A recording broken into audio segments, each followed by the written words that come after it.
हाँ साहेब, आपनो परिचय?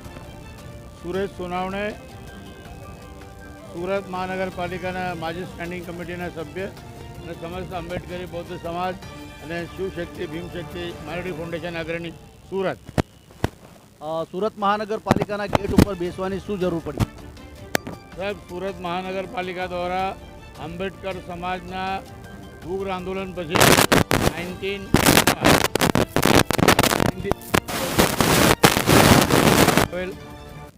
પરંતુ આંબેડકર ભવન અને આંબેડકર ભવનની તુલનામાં પણ જોઈએ છે.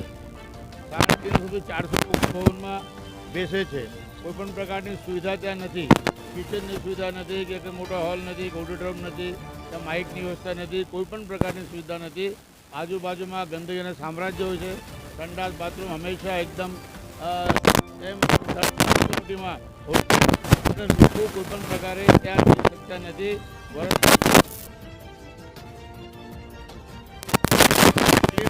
ભવનમાં સુખ સુવિધા હોય તો કોઈ પણ નાગરિક તે ભવનમાં જઈ શકે. આ પવિત્ર આશયથી ડૉક્ટર આંબેડકર ભવન માટે અમે લડત ચલાવેલી અને તત્કાલીન વિપક્ષના નેતા માનનીય સ્વર્ગીય અટલ બિહારી વાજપેયી સાહેબ અને તે સમયના કેન્દ્રીય મંત્રી કાશીરામભાઈ રાણા, ફકીરભાઈ ચૌહાણ મેયર અને અન્ય મહાનુભાવોના મતલબ માર્ગદર્શનથી આ ભવનનું નિર્માણ થયું હતું. અને આજે દુઃખ સાથે કહેવું પડે છે કે સત્તામાં બેસેલા ભારતીય જનતા પક્ષના જે શાસકો છે એમનું આ ભવન પ્રત્યે એકદમ નિષ્ક્રિય છે. આ કાળા કાન છે. એમને એવું લાગે છે કે દલિતો તો ઝૂંપડામાં રહે ને, રહેવા તો ઝૂંપડપટ્ટી જેવું આ ભવનને. માટે વર્ષોથી અમે કહી રહ્યા છે કે આ ભવનને તમે એર કન્ડિશન ભવન બનાવો તાકી બીજા વર્ગના લોકો પણ અહીંયા આવે. માટે આજે અમે વારંવાર રજૂઆત કરતા માનતા આંબેડકરી સમાજ દ્વારા અને ફાઉન્ડેશન દ્વારા મેયરશ્રી, મ્યુનિસિપલ કમિશનરશ્રી, સ્ટેન્ડિંગ કમિટી ચેરમેન અને અન્ય વિપક્ષ નેતા, ડેપ્યુટી મેયર સર્વશ્રીને મળવા અમે અહીંયા એક ડેમોન્સ્ટ્રેશન, એક ધરણા પ્રદર્શન આજે આમાં સુરત મહાનગરપાલિકાના ગેટ પર અમે કર્યું છે. પણ આજે કોઈ પણ અધિકારી હજુ અહીંયા ઉપલબ્ધ નથી અને અમે જ્યાં સુધી અધિકારી નહીં આવે ત્યાં સુધી અહીંયા બેસવાના છે. બીજી અમારી 25-24 વર્ષ પહેલાં આ ડૉક્ટર આંબેડકરની પ્રતિમા હટાવવા માટે ખૂબ મોટું આંદોલન કરેલું.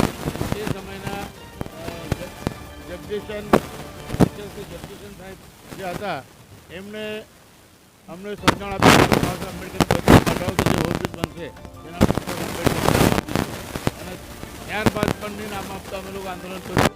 ડૉક્ટર આંબેડકરનું નામ રિંગ રોડને આપવામાં આવેલ છે. પરંતુ જે કમાન બનાવવાની માગણી છે વર્ષોથી, એ કમાન બનાવ જેથી લોકોને ખબર પડે કે આ આંબેડકર ભવન છે અને આ ભવનના નામ આ ભવનને આપવામાં આવેલ.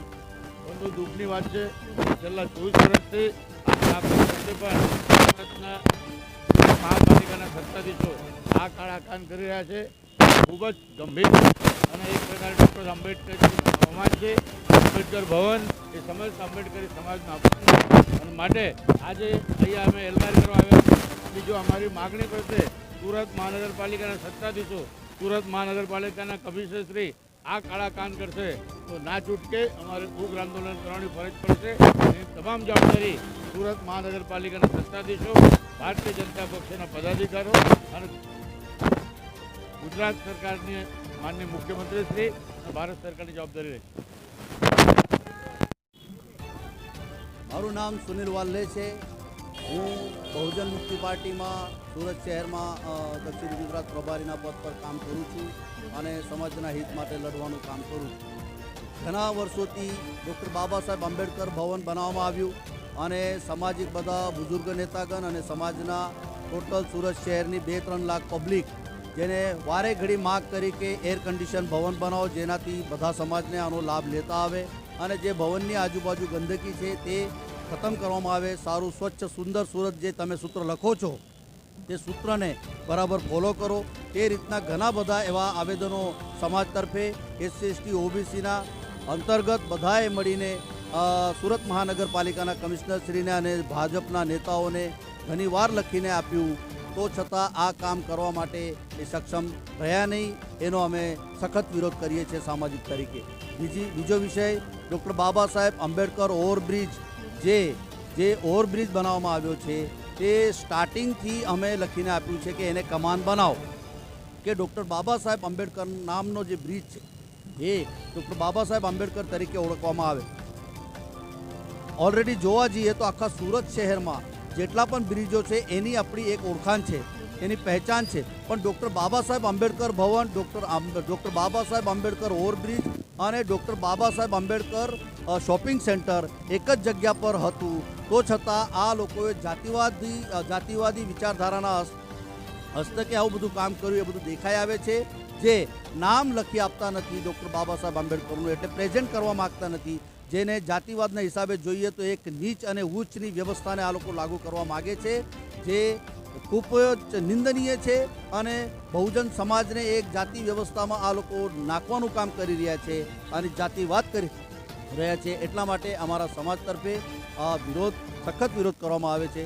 અગર ડૉક્ટર બાબા સાહેબ આંબેડકરજીનું નામ નહીં, કમાન નહીં બનાવવામાં આવે ઓવરબ્રિજને અને ભવનને એર કન્ડિશન નહીં કરવામાં આવે તો સામાજિક એક ખતરનાક વિરોધ શહેર ઉપર ઉગ્ર આંદોલન તરીકે આ ઉભરી આવશે, જેની નોંધ મહાનગરપાલિકા અને વિપક્ષી નેતા અને પક્ષી નેતા એ બધા એમનો જવાબદાર, ગુજરાત સરકાર પણ એની જવાબદાર રહેશે. જય ભીમ. દર્શક મિત્રો નમસ્કાર, મારું નામ અરુણભાઈ કલાલ છે. શિવશક્તિ ભીમ શક્તિ માઇનોરિટી ફાઉન્ડેશનનો સેક્રેટરી છું.